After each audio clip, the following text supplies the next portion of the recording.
नमस्कार, news tablet Bihar Jharkhand देख रहे हैं आप और मैं हूं आपके साथ अक्षत पराग। 1957 में अस्तित्व में आए सहरसा विधानसभा का प्रतिनिधित्व कई कद्दावर नेताओं ने किया।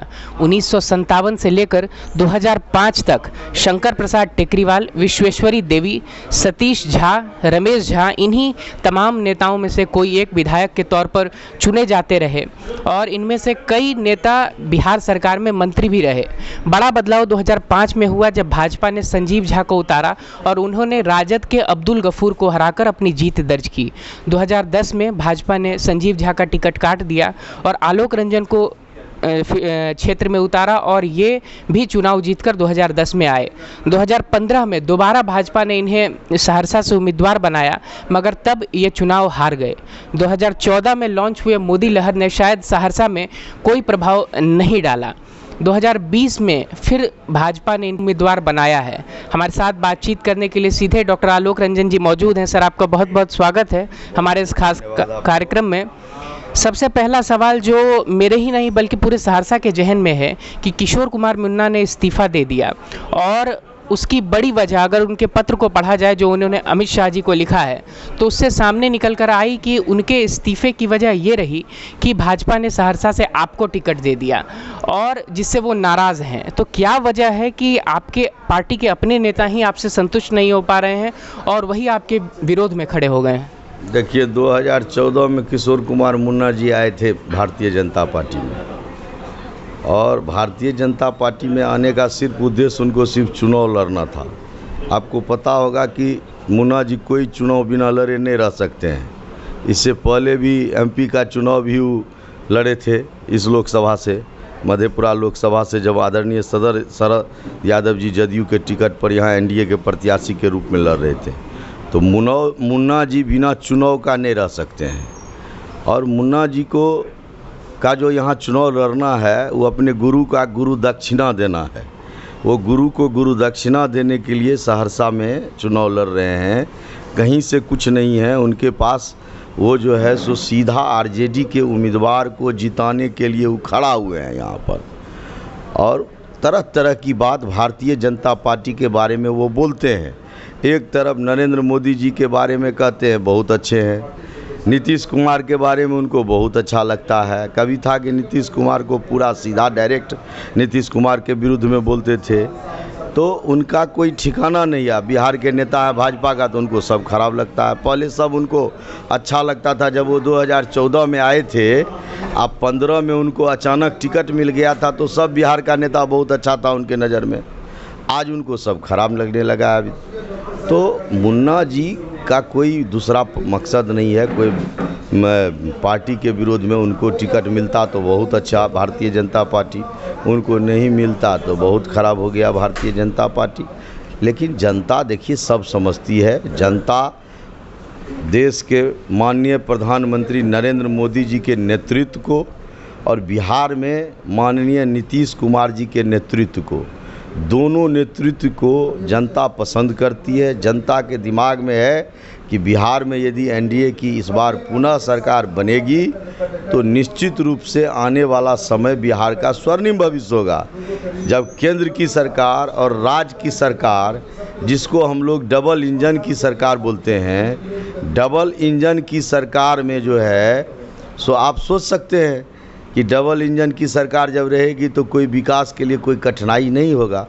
इसलिए जनता मन बना चुकी है। जनता एनडीए को पूरे बिहार में और सहरसा में भारी बहुमत से जिताने के लिए जा रही है। ये वोट कटवा सबसे कुछ नहीं होने वाला है जी। दो आरोप उन्होंने लगाए। पहला कि ये कि प्रदेश के जो नेता हैं, वरिष्ठ नेता हैं, उन्होंने टिकट देने से पहले कोई राय मशवरा नहीं किया, विचार विमर्श नहीं किया, उनकी सलाह या उनसे बातचीत नहीं की गई। और दूसरा ये कि ये टिकट पहले किसी और को दिया गया और फिर वापस लेकर आपको दे दिया गया। इन दोनों बातों में कितनी सच्चाई है? देखिए, मुन्ना जी जो बोलते हैं, हमको लगता है कि भारतीय जनता पार्टी का संसदीय बोर्ड के सदस्य मुन्ना जी हैं। एक तो संसदीय बोर्ड में वो भी बैठते थे। इसका तो यही अर्थ हुआ काहे कि उनको पता है वो बहुत आजकल जिनको जिनको टिकट नहीं मिला सबका हमदर्दी बने हुए हैं। कहते हैं उसको टिकट दे दिया, उसको टिकट दे दिया। तो वो कहाँ थे? वो तो कल ऐसा बोल रहे थे कि हमको सर्वे में हमारा नाम तय था। तो सब चीज़ जब वो अपने मन से तय करते हैं तो कैसे उस पर क्या जवाब दिया जाए, सो हमको बताइए। उनको कैसे पता था कि दूसरे को टिकट मिल गया, दूसरे को संबल मिल गया था क्या? दूसरे का नाम पार्टी की तरफ से औपचारिक घोषणा हो गया था क्या? तो कैसे बोलते हैं? वो संसदीय बोर्ड में बैठे हुए थे, वहाँ पास कराए थे वो क्या?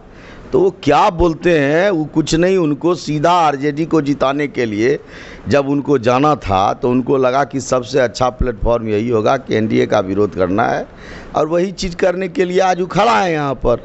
लेकिन जनता है बहुत समझदार है, इससे कुछ नहीं होने वाला है। पिछले चुनाव में आप करीब 40,000 वोटों से हार गए। इस विधानसभा चुनाव में भी सहरसा से करीब 14 उम्मीदवार हैं। उनमें से अभी तक जो सर्वे आया और जानकारों का कहना है कि निर्दलीय उम्मीदवार किशोर कुमार मुन्ना ही आपके वोटों का बिखराव करते नजर आ रहे हैं। तो इन सभी चीज़ों को ध्यान में रखते हुए आपके लिए ये चुनाव कितना चुनौतीपूर्ण होने जा रहा है? क्या आशा आप इस बार परिणाम में कर रहे हैं, पिछले परिणाम को ध्यान में रखते हुए, और आपकी तैयारी उस हिसाब से कैसी चल रही है? एक बात हमको बताइए, आप देख रहे हैं कि 38-40 हज़ार से हम चुनाव हार गए। वो परिस्थिति क्या था? उस समय में हम लोगों के साथ जदयू का गठबंधन नहीं था, ठीक है। और ये काहे ना आप देख रहे हैं कि 50,000 वोट से हम लोकसभा चुनाव में इस विधानसभा में जीत गए, वो कहाँ गया? तो चुनाव में ये हार जीत, जो आदमी 40,000 वोट बोल रहे हैं ना, उनको नहीं समझ में आ रहा है, उनको शर्म नहीं हो रहा है कि वो भी 37-38 हज़ार से सुपौल में हार करके आए हुए हैं। तो अपनी बात तो रख नहीं रहे हैं कि हम कितना हज़ार से हार करके आए हैं। तो इस सब से कुछ नहीं होता है। कभी चुनाव है, इसमें हार जीत बहुत तरह की बात होती है, और उसमें हार जीत उसी हिसाब से होता है। तो इसलिए उससे कोई मतलब नहीं है। आज का जो परिस्थिति आप देखिएगा न क्षेत्र में जाकर के, तो जनता सीधा एनडीए की तरफ है। उसको नरेंद्र मोदी जी का नेतृत्व और नीतीश कुमार जी का नेतृत्व, दोनों नेतृत्व पर इतना भरोसा है कि उसको लगता है कि ये दोनों नेतृत्व इस बार एक साथ है तो बिहार का विकास इस बार जिस प्रकार से होगा वो कभी नहीं हुआ था, उतना विकास होगा। और जब बिहार होगा तो उसमें सहरसा है, इसीलिए वो सब कोई मामला नहीं है। जी 15 के चुनाव की अगर हम बात करें तो जो जानकार हैं उनका ये कहना है कि आलोक रंजन जी के हार की बड़ी वजह ये रही कि सहरसा की जनता उनके किए गए विकास से संतुष्ट नहीं थी। आप क्या इस बात को स्वीकार करते हैं, या आपको लगता है कि जो 15 में समीकरण थे कि जदयू राजद के साथ थी वो बड़ी वजह थी आपके हार की, या कोई अन्य और वजह थी? आप हमको बताइए। 2014 में लोकसभा का चुनाव नरेंद्र मोदी जी के लहर पर हुआ था, और नरेंद्र मोदी जी के लहर पर का चुनाव में भी 67,000 वोट आया था एनडीए को, ठीक है। और उस समय का कुछ, जबकि प्रधानमंत्री जी के लहर पर चुनाव हम लोग लड़े थे। और 2015 में विधानसभा का चुनाव लड़े तो उसमें 64,000 वोट आया। तो वोट कहाँ से कम आया, हमको सो आप बता दीजिए। इसलिए ऐसी कोई बात नहीं है। विकास का जो रूपरेखा हम लोग शुरू किए थे 10 से 15 में, उसमें बहुत सारे काम जो हम शुरू किए, जो अंत तक फाइनल किए, जो काम नहीं शुरू हो सका उस काम को इस बार करना है। और चुनाव हारने जीतने का तो चूंकि उस समय में हम लोग का गठबंधन टूट गया था तो स्वाभाविक है कि उसका जो है सो असर हम लोग के साथ पड़ा था। इस बार तो हम लोग सब एक साथ हैं, और अभी उसका जवाब आपको 15 में 19 में हम लोग दिए हैं। 50,000 वोट से इस विधानसभा में जीत करके दिखाए हैं। तो इसीलिए कोई कठिनाई नहीं है। अभी जनता जिस प्रकार से, और इस बार तो और अलग से आप देखिएगा, उससे ज़्यादा वोट से इस बार का प्रत्याशी जीतेंगे, क्योंकि एकदम जनता के दिमाग में बैठा हुआ है कि नरेंद्र मोदी और नीतीश कुमार। आपने कहा कि आपके कार्यकाल में विकास हुआ।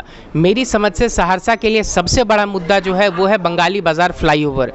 तो अगर आपके कार्यकाल में विकास हुआ तो बंगाली बाजार फ्लाईओवर के निर्माण के लिए एक ईंट भी क्यों नहीं रखी गई? देखिए, बंगाली बाजार ओवर ब्रिज कोई एक दिन का 5 साल का मुद्दा नहीं था। उससे पहले कई बार यहाँ पर शिलान्यास हुआ था, नहीं हुआ था, सो हमको बताइए। और आपको हम एक बात बता देते हैं, बहुत अच्छा प्रश्न आप किए हैं। बंगाली बाजार का ओवर ब्रिज बनाने का रास्ता हम ही खोले थे 2015 के 10 से 15 के बीच में। आप कहिएगा कैसे खोले थे? सिर्फ एगो धरना कर देने से, एगो चिट्ठी जा कर के यहाँ के स्टेशन मास्टर को दे देने से ओवर ब्रिज नहीं बनता है। ओवर ब्रिज बनाने के लिए बंगाली बाज़ार जो है वो उस समय में NH 107 बीच से गुजरती थी, और NH 107 गुजरने के कारण उस जगह पर ओवर ब्रिज बनाना NH के मापदंड पर संभव नहीं था। जब हम विधायक बने और जब इसके बीच हम पड़े, यूपीए की सरकार थी, इरकॉन कंपनी को टेंडर भी फाइनल कर दी थी और इरकॉन कंपनी यहाँ आकर के घूम के चला गया, कहा कि यहाँ पूरा जो है सो अतिक्रमण है, इसको हटाइए तब बनेगा। जब हम इसके बीच पड़े और इरकॉन कंपनी से कांटेक्ट किए तो वो बताया कि आपके यहाँ ओवरब्रिज नहीं बन सकता है। क्यों नहीं बन सकता भाई? तो ये NH 107 इससे गुजर रही है और NH के मापदंड पर यहाँ उतना जगह नहीं है जो ओवरब्रिज बने। यदि आपको बनाना है तो पूरे शहर को आपको तोड़ना पड़ेगा। कोई भी संभव नहीं था शहर तोड़ करके। आपको जानकारी होनी चाहिए। तत्क्षण हम जा कर के विधानसभा में इस मामले को रखते हुए माननीय नंद किशोर यादव जी पथ निर्माण मंत्री थे, उनके द्वारा इस बीच NH 107 का बाईपास पास कराए, जो आज बाईपास का काम शुरू हो गया। 80% से ज़्यादा ज़मीन का अधिग्रहण हो गया है। और उससे एक लाभ और हुआ कि जब वो बाईपास शुरू होगा पर्री से लेकर के पटवा तक, उस बीच में एक ओवरब्रिज भी बनेगा उसके बीच में, तो एक ओवरब्रिज उससे बन जाएगा। और जब बाईपास से ये जब NH 107 से बाहर निकल गया शहर, तो इसके बाद अब इसका DPR बनना शुरू हुआ। और बीच के कालखंड के जो जनप्रतिनिधि थे उनको इस सब से कोई मतलब नहीं था, जिसका कारण आप समझ सकते हैं कि वो जो है सो उनको अपना पार्टी ही उनको अपना टिकट नहीं दिया। तो इसीलिए अब उसका स्वर्णिम समय आया है। हम जब यहाँ से चुनाव, यहाँ की जनता हमको आशीर्वाद दे के भेजेगी। मेरा जो अधूरा किया हुआ काम है, जहाँ तक ला करके उसको छोड़े थे, उसको पूरा करके इस बार हमको पूरा भरोसा है कि इस पंचवर्षीय में डंगाली बाजार ढाला पर ओवरब्रिज बनना तय है। एक बात, सहरसा की शिक्षा व्यवस्था बिल्कुल चौपट हो गई है। मौजूदा जो विधायक हैं उनके कार्यकाल में एक आंकड़ा आया, उसके मुताबिक 38 जिलों में से सहरसा की शिक्षा व्यवस्था के मामले में सहरसा को 29वें स्थान पर रखा गया, यानी पीछे से 10-11 टॉप 10-11 में। आप अगर यहाँ से विधायक चुनकर आते हैं तो शिक्षा के क्षेत्र में विकास के लिए आपका कदम क्या होगा, और आने वाले वर्षों में हम जो अगली रिपोर्ट आएगी उसमें सहरसा को किस स्थान पर देखने की आशा करें? देखिए, हमारी सरकार भी शिक्षा व्यवस्था पर ध्यान दे रही है। आदरणीय नरेंद्र मोदी जी भी तरह तरह के शिक्षा, कई यूनिवर्सिटीज़ यहाँ पर, सेंट्रल यूनिवर्सिटी और कई यूनिवर्सिटी यहाँ पर दिए। और रही बात, आप सहरसा की बात बोल रहे हैं, तो सहरसा के जो शिक्षा की व्यवस्था है उसको सुदृढ़ करने के लिए जो कदम हमको उठाना पड़ेगा आने वाले समय में, वो सारा कदम उठाते हुए कैसे यहाँ का शिक्षा व्यवस्था सुदृढ़ हो, इस पर यह पंचवर्षीय में हम काम करेंगे। और उसमें जनता से भी सहयोग लेंगे, जिसमें क्या करना चाहिए, इसको कैसे सुदृढ़ करना चाहिए। इसलिए इस बार का पंचवर्षीय में सारा काम होगा। जो काम पीछे छूट गया या कहीं कोई कमी रह गई, उस कमी को पूरा किया जाएगा।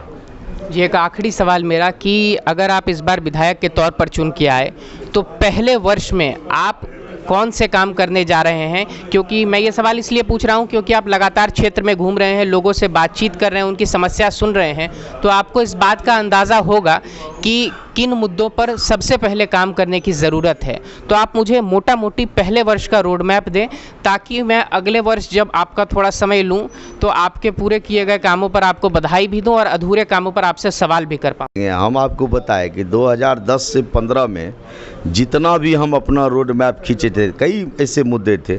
अब ड्रेनेज की बात आप करते हैं, आज सहरसा में ड्रेनेज आया। ड्रेनेज को लाने में हम कितना मेहनत किए थे, अमृत योजना से उसमें पैसा आया और हम बुडको से उसका DPR बनवाए जा करके। यहाँ पर आदरणीय प्रेम कुमार जी नगर विकास मंत्री थे, उन्हीं का यह ड्रेनेज पास कराया हुआ है, लेकिन उसको जिस प्रकार से पूरे शहर में होना चाहिए नहीं हो सका।